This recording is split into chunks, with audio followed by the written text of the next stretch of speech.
berjudul Start with Why. Start with Why, dimulai dengan mengapa.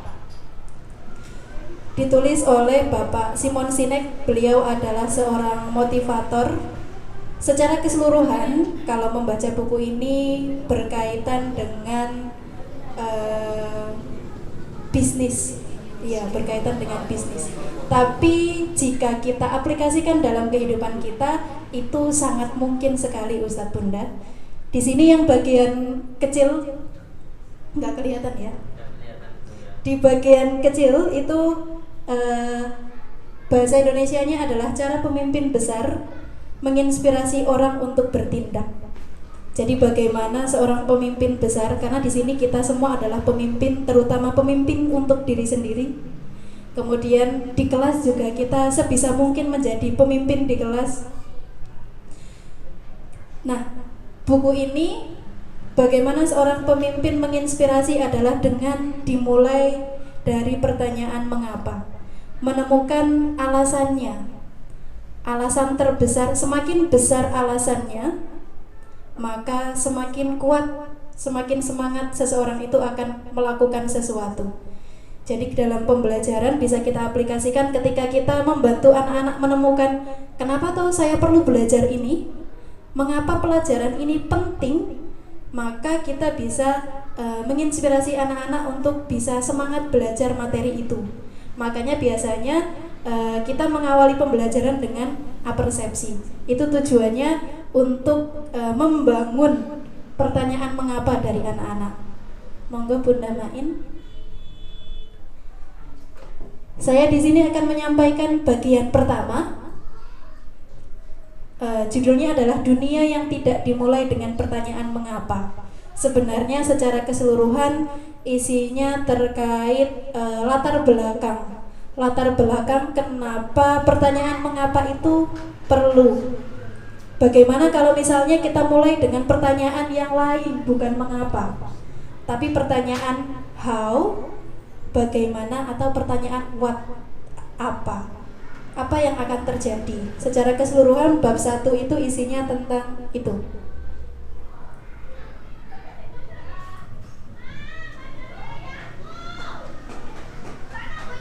Berasumsi bahwa kita tahu, kita berperilaku. Jadi perilaku kita dipengaruhi oleh asumsi kita atau apa yang kita anggap sebagai kebenaran. Jadi sebagian besar, bahkan kita semua itu biasanya berperilaku sesuai dengan apa yang kita yakini itu benar. Sedangkan kebenaran itu bersifat relatif. Kebenaran yang menurut saya benar belum tentu benar di mata panjenengan, tergantung bagaimana pengalaman yang kita dapatkan, bagaimana pembelajaran yang kita dapatkan. Beda latar belakang, beda sudut pandang, dan sudut pandang itu yang mempengaruhi perilaku kita. Terlepas dari proses atau tujuannya, kita semua ingin membuat keputusan berdasarkan informasi yang cukup. Dan yang lebih penting, kita membuat keputusan yang benar. Karena perilaku kita dipengaruhi oleh asumsi kita, dan asumsi kita dipengaruhi oleh pengetahuan kita, maka kita harus mencari banyak-banyak informasi. Jadi kalau kata Bu Tina, Bu Dewi bicaranya data ya Bu Tina. Iya, jadi kata Bu Tina, Bu Dewi ini kalau mau mengambil keputusan berdasarkan data. Karena ya ini, semakin banyak data yang kita dapatkan, itu semakin yakin kita dengan keputusan kita. Dan sebagian besar dari kita pasti ingin membuat keputusan berdasarkan data dan informasi yang kita peroleh itu sebagai keputusan yang benar. Dan menurut logika, lebih banyak informasi dan lebih banyak data itu peluang informasi, peluang keputusan kita benar itu lebih banyak. Meskipun ada yang sudah survei kemana-mana, sudah tanya ke sana sini, tapi ternyata keputusan yang diambil pun masih salah juga ada. Tapi harapannya dengan semakin banyak informasi, keputusan yang kita buat itu adalah keputusan yang benar. Jadi ada sebuah cerita, ini cerita tentang eksekutif mobil Amerika dan Jepang.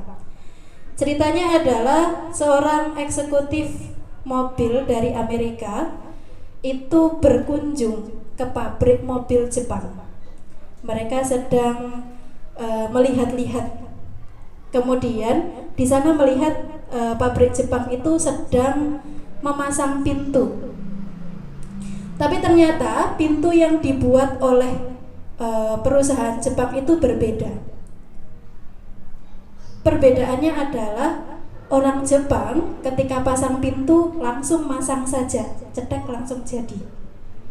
Ketika pabrik Amerika itu memasang pintu mobil, mereka perlu orang lagi karena pintu yang dipasang oleh perusahaan Amerika itu ternyata tidak selalu pas. Pintunya itu ukurannya dengan bagian bingkainya itu nggak selalu pas. Akhirnya mereka mencari ide agar pintu yang dipasang ini bisa pas. Akhirnya nambah pegawai buat ngepaskan pintu, dipalu, dikasih karet, gimana caranya biar pintu itu pas. Nah, akhirnya dia penasaran, kok di sini nggak ada yang memasang seperti itu. Ternyata setelah dia mencari tahu, perusahaan Jepang ini mereka sudah mempelajari dari awal, mempelajari mengapa pintu harus dipasang sesuai dengan ukuran bingkainya, mengapa ukuran pintu ini harus pas, dari awal sudah dipelajari. Sedangkan si perusahaan Amerika ini mereka hanya memasang pintunya, ya sudah pintu jadi dipasang. Akhirnya mereka memanipulasi bagaimana caranya agar pintu ini bisa tepat. Yang terjadi, perusahaan milik Jepang, mobil punya perusahaan Jepang itu dia lebih awet karena memang sudah diperhitungkan sejak awal. Kemudian biaya produksinya pun lebih murah karena dari awal sudah diketahui mengapa kok pintunya harus pas, sudah dipelajari, sehingga tidak perlu ada pegawai yang maluni pintu dan lain sebagainya. Jadi di sini menunjukkan bahwa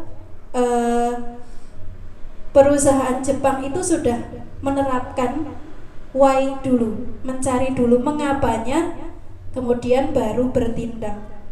Jadi cari alasan terkuatnya baru dilakukan agar hasilnya maksimal, kemudian juga tahan lama.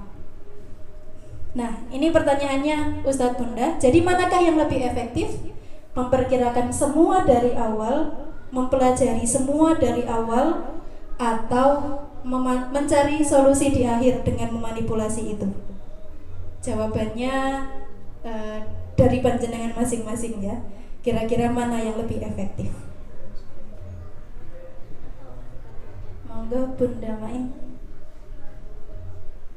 Nah, ini adalah jenis manipulasi yang umum. Jadi tadi si pabrik Amerika kan memanipulasi pintunya agar pintunya itu bisa pas, ya kan? Pintunya gimana caranya biar bisa pas? Nah, manipulasi ini sebenarnya sudah umum dilakukan di masyarakat. Bahkan kita sendiri mungkin sering memanipulasi anak-anak ya, dengan memberikan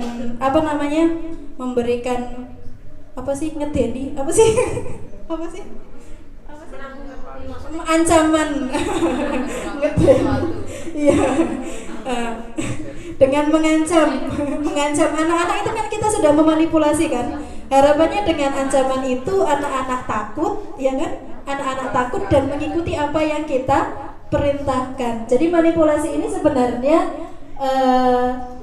paling umum digunakan untuk kita mencapai tujuan, dan tujuannya mungkin juga baik, ya kan? Tujuannya baik.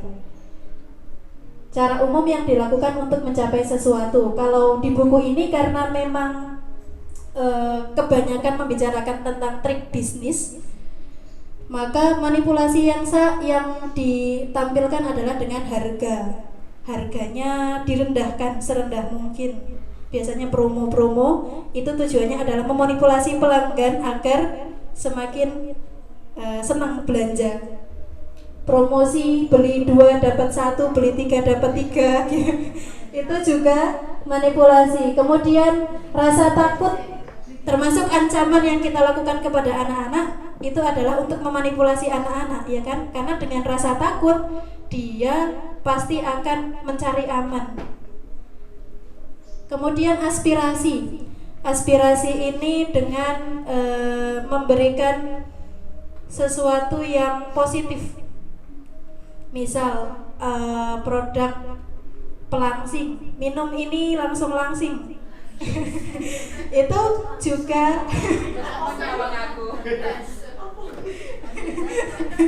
itu kan juga tujuannya untuk memberikan aspirasi kepada pelanggan toh.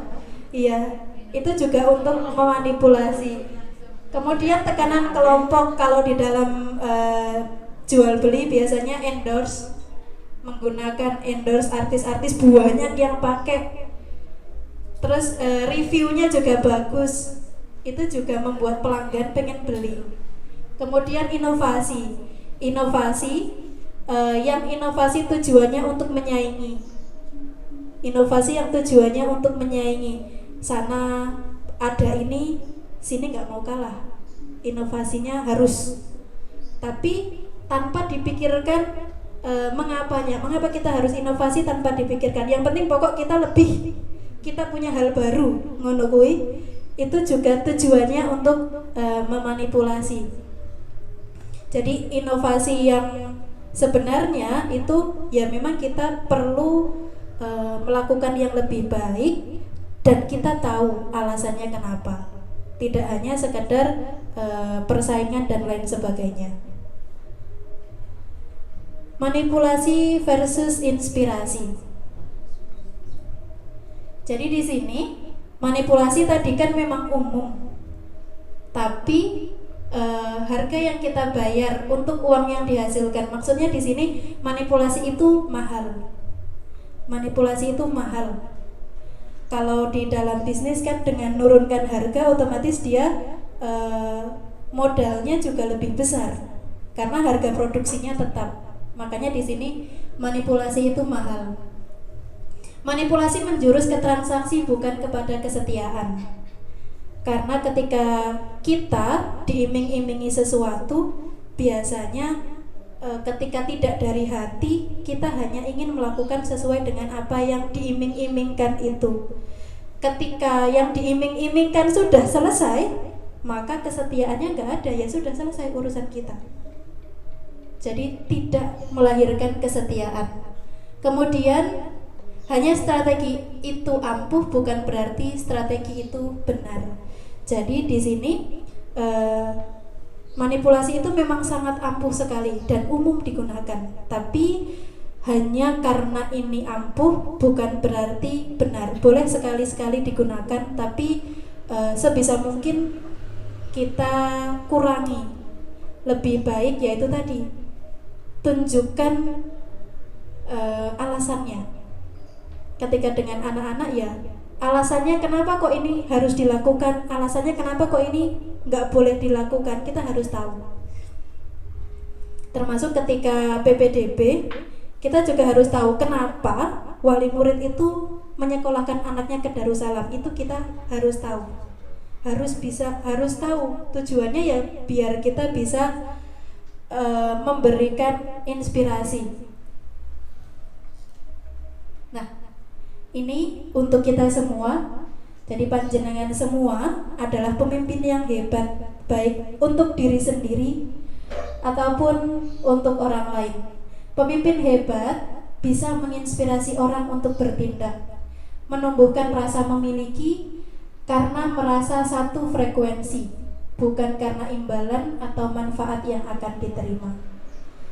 Jadi ketika di kelas, ketika panjenengan punya tujuan, sampaikan alasannya kenapa, gali terus sehingga anak-anak di sini terinspirasi menjadi satu frekuensi. Senang belajar ya karena memang motivasi dirinya dari mereka, karena mereka tahu alasannya kenapa harus belajar. Jadi bukan karena ancaman ataupun imbalan yang akan mereka dapatkan. Terima kasih. Kurang lebihnya mohon maaf. Saya akhiri. Wassalamualaikum warahmatullahi wabarakatuh.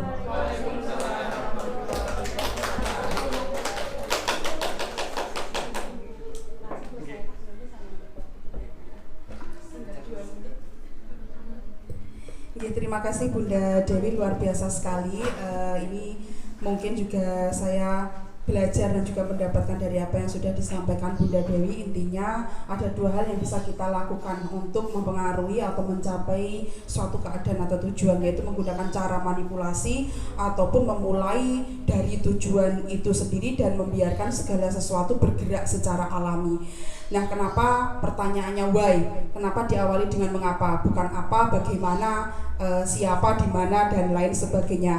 Karena why atau mengapa itu merujuk pada tujuan atau start from the end of mind, berangkat dari pikiran akhir kita, berangkat dari tujuan kita, sehingga kita bisa mengembangkan diri kita secara perlahan ketika kita bisa melihat sesuatu itu dengan perspektif yang lebih mendalam. Ngoten nggih Bunda Dewi. Jadi ketika melakukan apapun selalu why, alasannya dan tujuannya berangkat dari apa yang ingin kita capai ataupun harapkan. Sehingga untuk pesan moralnya, mari kita pahami bersama-sama lebih mendalam apa yang mungkin kita lakukan selama ini setiap harinya, baik ketika menjalankan amanah atau mungkin dengan kehidupan kita yang setiap harinya dengan hal-hal yang lain yang berkutat dengan diri kita.